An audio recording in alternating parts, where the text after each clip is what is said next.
Hello and welcome back to Talon 101. We need to talk about a specific scenario on block, and that is DF+1 and up forward T+4 forward.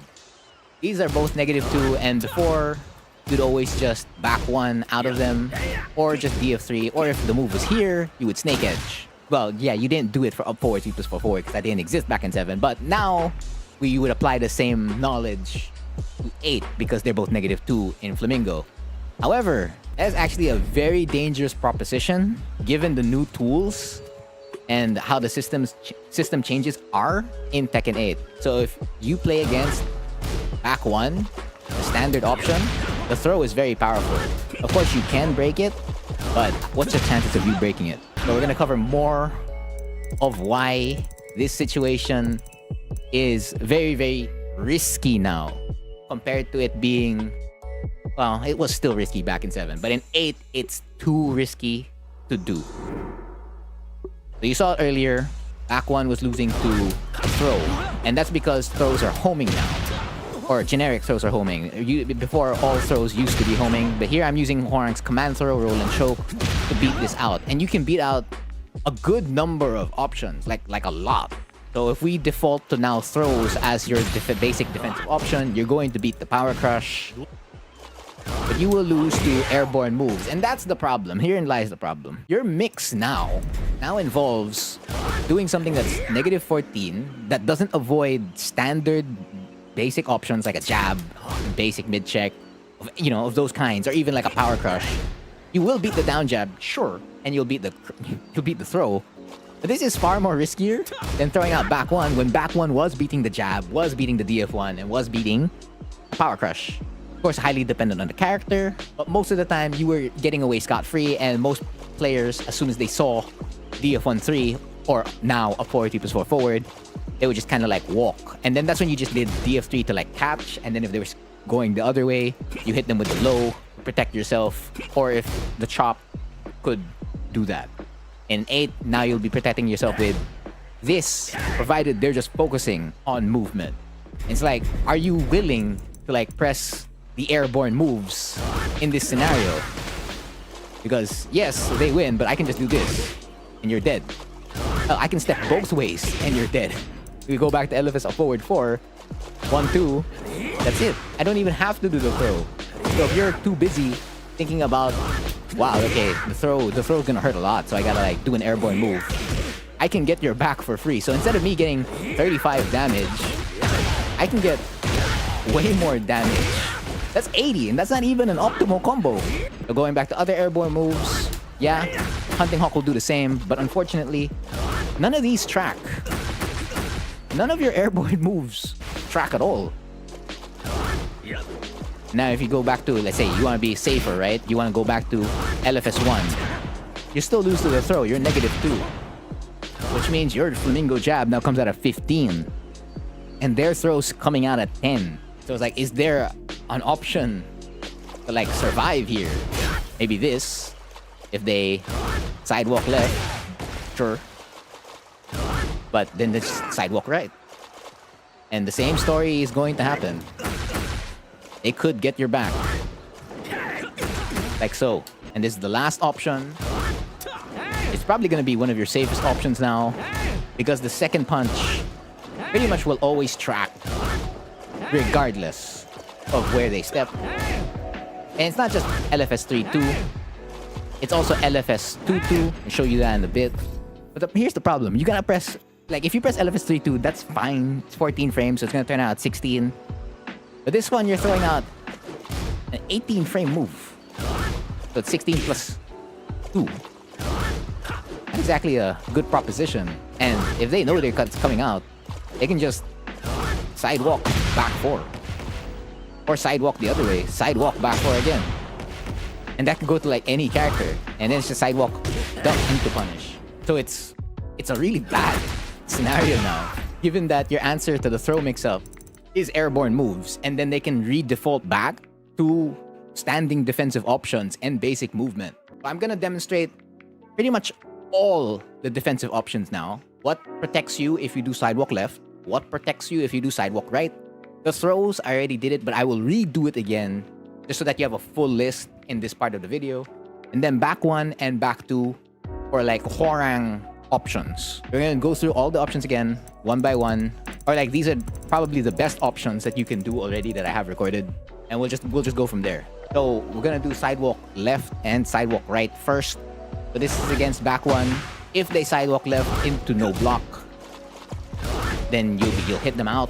However, if they do sidewalk left into a block, which is a very smart thing to do, you pretty much get hit by a heat engager.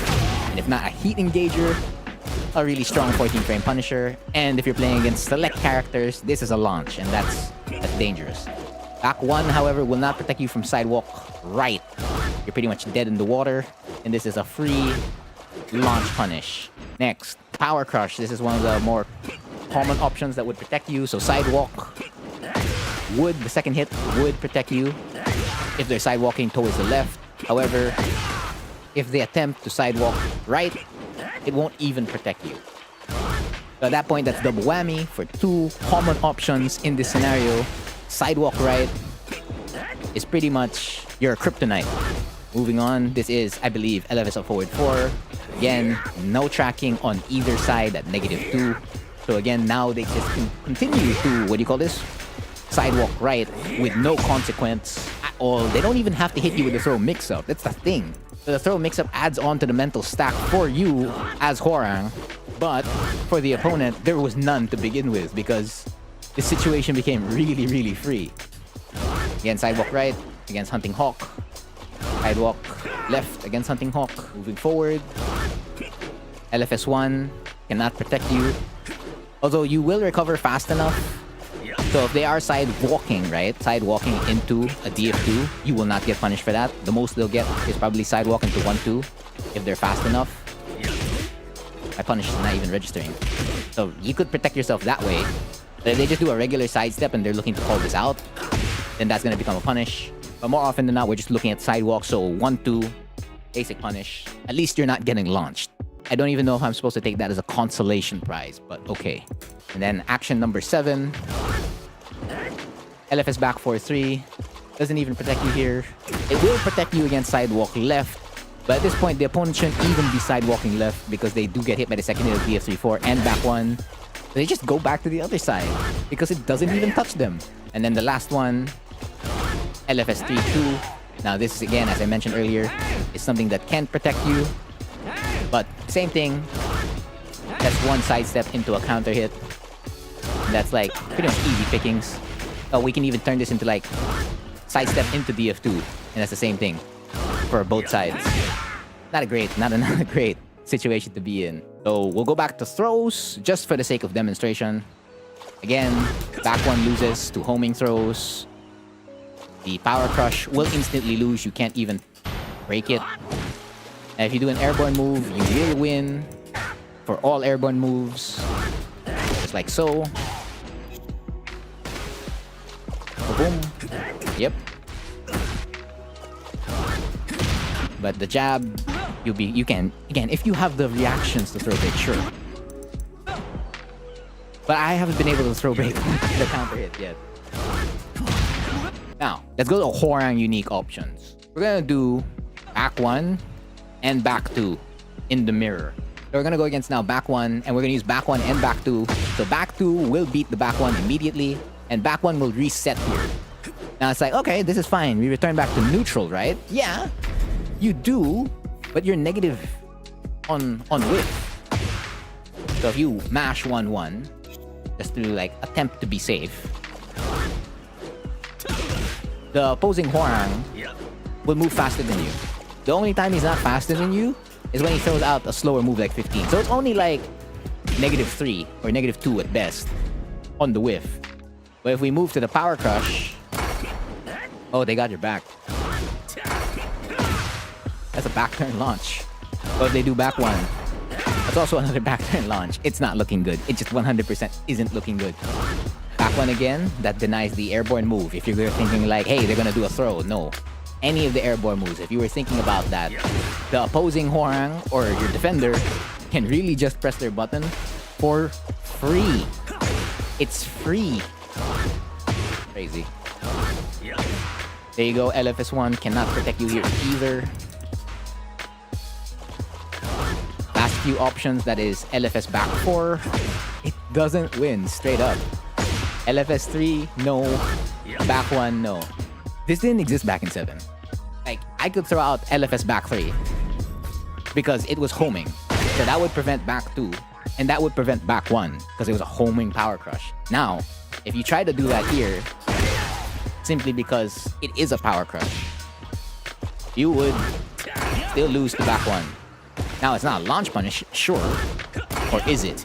No, it is a launch punish. It's a launch punish at 15.